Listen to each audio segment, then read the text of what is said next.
به نام خداوند بخشنده و مهربان. حمد و ستایش بر خداوند یکتا و درود و پیام بر پیامبر مصطفی و بعد. السلام علیکم دوستان عزیز و ارجمند. این لحظه ها نیز در سفره قرآن خواهیم بود، اطراف سوره مسد و یا سوره تبت که غالبا خرد و کلان آن را می داند و حفظ هم کرده است. ببینیم در این سوره مبارکه که از سوره های کوتاه قرآن است چه پیام الهی وجود دارد و چه مضمون و محتوا برای بندگان تقدیم شده. همان گونه که در علم قرآن شناسی معروف است، بعضی سوره های قرآن و یا بعضی آیه های آن سببی نازل شدن دارد، یعنی حادثه شده، سببی رخ داده که در نتیجه آن آیه های یا سوره های معین نازل گشته است. از جمله سوره مسد نیز از چنین سوره هایی است که سبب نزول دارد.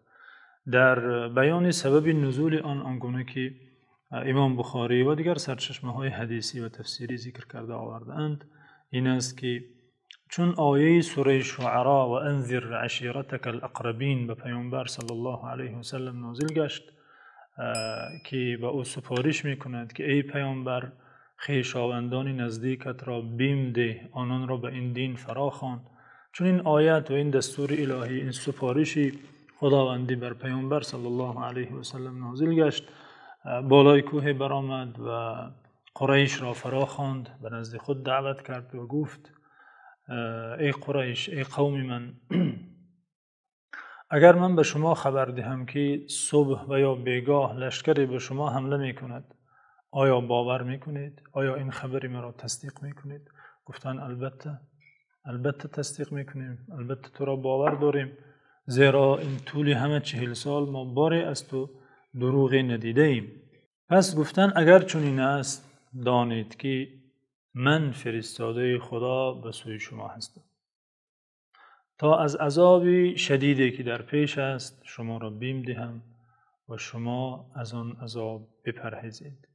در میان آن جمعی که حاضر شده بودند و این خبری پیامبر صلی الله علیه و سلم را شنیدند، ابو لهب عمک ایشان بود.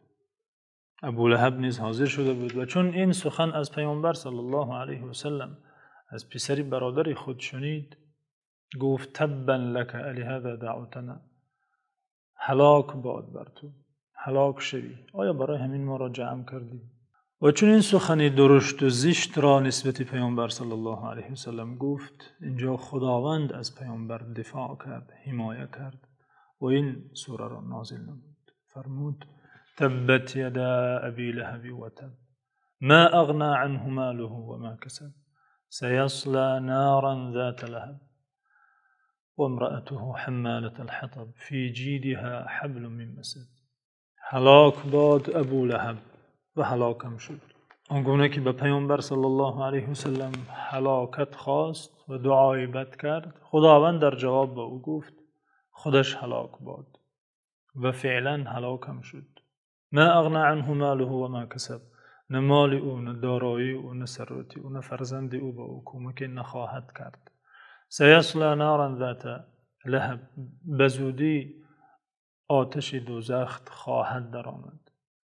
تنها خودش نه و امرأته حمالة الحطب، همسرش که با او در جنایت های کفر و آزار پیامبر صلی الله علیه و سلم و دشمنی بر دین و شریعت همکار و همدست بود، همسر او نیز داخل دوزخ خواهد شد. فی جیدها حبل من مسد، یعنی در حال به دوزخ خواهد درآمد که در گردن آن ریسمانی از لیف خرما خواهد بود. این است حمایه و دفاع خداوند عزوجل، خداوند مقتدر، خداوند عزیز، خداوند جبار از پیامبر صلی الله علیه و سلم در مقابل ابو لهب که این سخن ناسزا به خاتم مرسلین روا دید. تبت یدا ابی لهب و تب، هلاک باد، نابود باد ابو لهب و نابودم شد. همه کار و زندگیش، همه سعیش بیهوده شد. در دنیا و آخرت به نفرین خدا گرفتار شد. تبت یدا ابی لهب و تب، هیچ نفعی، هیچ ثمره از زندگی خود، از عمر خود، هیچ بهره نگرفت، بلکه تا روز قیامت نفرین آن خوانده می شود و نام زشتش تا دنیا باقی است به بدی گرفته می شود. این بدبختی و این ذلت و این خسارت از پشت این شد که نسبت به پیامبر صلی الله علیه وسلم این سخن ناسزا گفت. یعنی خداوند عزوجل گفتنی است که ای پیامبر، ای خاتم مرسلین، ای سید انبیا، تو برای ما چنان عزیز هستی، تو برای ما چنان گرامی هستی که هر کی با تو دشمنی کند نتیجه کارش، فرجام کارش چنین خواهد بود، به لعنت و نفرینی همیشگی گرفتار خواهد شد. ما اغنى عنه ماله و ما کسب. چون ابو لهب از پسری برادری خود از پیامبر صلی الله علیه وسلم درباره آخرت و حساب روز آخر میشنید، میگفت اگر آخرتی که پسری برادری من میگوید حقیقت داشته باشد و شدنی باشد، من با این مال و دارایی که دارم جانم را از عذاب آخرت میخرم. فکر میکرد که آنجا نیز پاره‌دهی هست، آنگونه که در دنیا با پول کارش حل میکند، فکر کرد که آنجا نیز این کار را کرده میتواند، بیخبر از این که حسابها از اینجا تا آنجا فرق میکند. چیزهای ارزشمند این دنیا نسبت به آن دنیا فرق دارد. خداوند در جواب این سخن جاهلانه و سخن باطلی او گفت ما اغنى عنه ماله و ما کسب. نه مال او و نه آنچه کسب کرده، آن ثروتی که جمع کرده، آن دارایی، آن موقع اجتماعی، آن آبرو عزتی که داشت و آن فرزندان تنومندی که داشت، ما اغنى عنه ماله و ما کسب، هیچ نفعی به او نخواهد کرد. همه این مال و ثروت و دارایی، همه این آبرو و عزتی وهمی و خیالی، همه این فرزندان را اینجا گذاشته و قبر و قیامت برای حساب تنها می رود. ما اغنى عنه ماله و ما کسب سیصلی نارا ذات لهب. زود است که به آتشی که دارای حلنگه است، سوزش است، دردناک است داخل می شود. این خطاب شدید اللحن به زودی به آتش جهنم داخل می شود، به حقیقت وارد دوزخ می شود، برای این تیربخت نازل شد، زیرا با دین خدا، با قرآن خدا، با پیامبر خدا، با شریعت خدا دشمنی پیشه کرد. و امرأته حمالة الحطب. و همسری هیزم بردار او نیز داخل دوزخ خواهد شد. همسری که با شوهرش در مبارزه با دین، در مبارزه با قرآن و با شریعت و با خدا همدست بود، شریک بود، همکاری میکرد و در راه پیامبر صلی الله علیه و سلم، اونگونه که روایت صحیح ذکر میکنند، خار میافکند. او نیز با این جفتی تیربختش هر دو این دو داخل دوزخ خواهند شد. آنگونه که در دنیا خار میبرداشت و در راه پیامبر صلی الله علیه و سلم میافکند، در دوزخ برای عذاب شدن، برای سوزانیدن شوهرش هیزم خواهد آورد. و امرأته حمالة الحطب. اینچنین است فرجام و نهایت و عاقبت کسی که در راه دین و دعوت خار میافکند، پیشی پای راه دعوتگران را خار میافکند، از راه گشتن آنها را باز می‌دارد، از رسانیدن دین خدا برای بندگان خدا آنان را منع می‌کند. فرجامش چنین است. اینجا شاید در ذهن شنونده سوال پیدا شود که آیا این خطاب شدید اللحن و این کلمات وعیدی که بینهایت سخت و جدی و درشت است، آیا از پیامبر صلی الله علیه وسلم صاحب اخلاق والا و نکو، صاحب سخن شیرین و لطف و مهربانی، پیامبری که خداوند عزوجل ایشان را رحمت عالمیان نام کرده، عنوان داده، آیا این سخن از ایشان صادر شد و آن هم برای بیگانه، نه برای عمک خود؟ آیا این از پیامبر صلی الله علیه وسلم صادر شد؟ بله. این وحی الهی است که به پیامبر صلی الله علیه وسلم تلقین شد، وحی شد، فرو فرستاده شد تا آن را برای ابو لهب و برای اهل مکه بخواند، تلاوت کنند. ولی اما سوال اینجاست چرا این همه سختی در خطاب؟ چرا این درشتی در وعید؟ در حالی که نوح علیه السلام مثلا هنگامی که فرزندش کافر شد، به سفینه نجات پدر سوار نشد، رو از هدایت گردانید، حضرت نوح حتی در این حالت نیز با خداوند رو آورد و برای فرزندش نجات و مغفرت خواست و گفت این ابنی من اهلی و این وعدک الحق. پروردگارا این فرزند من است، جگربند من است، وعده تو حق است، براش رحم کن، لطف کن. پروردگارا حس پدری نگذاشت به او درشتی کند. خداوند البته که من کرد حضرت نوح را انه لیس من اهلک انه عمل غیر صالح و از خاندان تو نیست دیگر، گفته جواب آمد. اما شاهد اینجا که حضرت نوح لطف و مهربانی کرد در مقابل فرزند کافر. و یا ابراهیم خلیل علیه السلام هنگامی که پدرش را از دین بت پرستی منع میکرد به دین توحید به دین اسلام فراخواند و لطف و مهربانی یا ابتی گفته. حتی پدر گفت لارجمنک واهجرنی ملیا، ای ابراهیم من تو را سنگسار میکنم، من به حالم گذار، مرا از این بیش دعوت مکن به سوی دینت. حتی در این حالت حضرت ابراهیم به پدرش خطاب کرد و گفت سلام علیک ساستغفر لک ربی، پدرم سلامتی باد بر شما، من از خدا برای شما مغفرت میخواهم.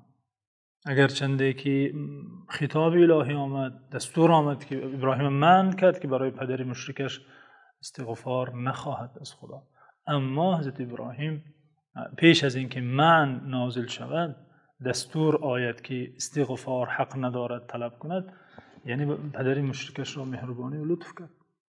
و یا مثال دیگر، هنگامی که خداوند عزوجل موسی کلیم الله را با هارون علیه السلام به سوی فرعون رمز کفر و طغیان و ظلم هنگامی فرستاد، به این دو پیامبر دستور داد و فرمود فقولا له قولا لینا، به فرعون سخنی نرم گویید شاید که هدایت یابد.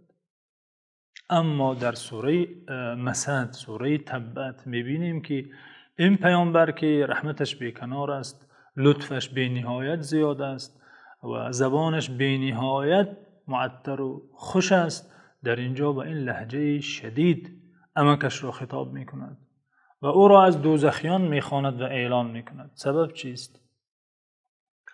سبب در این است دوستان عزیز که ابولهب امک بود و تصرف یا برخوردی که از امک شایسته است این است که در پهلوی پسر برادرش باشد، او را تأیید کند، او را حمایه کند، دعوت او را قبول کند. پسری برادری که 40 سال باز از او بار دروغی نشنیده شایسته این است که دعوت او را پذیرد و نسبت به بیگانگان با او مهربانتر باشد، در حمایه او بیشتر آماده باشد. اما این امک از بیگانه ها دیده بیگانه تر شد، از دشمنان دیگر دشمنتر شد. به همین خاطر شایسته بود که چنین عذابی سختری نسبت به دیگران سزاوار گردد. سبب دیگر این که وقتا امک بود و پیامبر صلی الله علیه و سلم مردم را چون به دین خدا دعوت میکرد، ابولهب از پشت او رفته به هر کجا که میرفت او نیز رفته میگفت این جوان را باور نکنید، این دیوانه است، این دروغ میگوید. دعوت پیامبر صلی الله علیه و سلم را زیر شبهه می برد و مردم میگفتند اگر این به حقیقت راست گوید، اگر این جوان اگر به حقیقت شخصی درست باشد باید امکش اولین شده او را باور کند، مادام امکش باور ندارد زیر شبهه می رفت. رسالت پیامبر صلی الله علیه و سلم را زیر شبهه قرار میداد. به عباره دیگر پیامبر صلی الله علیه و سلم را از ادای وظیفه پیامبری منع میکرد. پیامبر صلی الله علیه و سلم در پیش وظیفه دارند، رسالتی دارند، باید آنها ادا کنند، دین را به مردم رسانند. اما ابولهب مانع این کار میشد. این است که این وعید شدید و این عذاب سخت برای او مقرر گشت، چون که مردم را از دین خدا دور می ساخت و دور ساختن این مردم از دین خدا، از خانه خدا، از کتاب خدا جنایت است بسا بزرگ که ابولهب به آن دست زد و این نتیجه کارش شد که منفور و ملعون و نفرین شده تا قیامت گشت و بعد قیامت گرفتار عذاب ابدی. خداوند دین و دینداران را عزت عطا نماید و شریعت را از شخصانی که صفت و خصلت ابولهبی دارند حمایت نماید. خدا نگهدارت.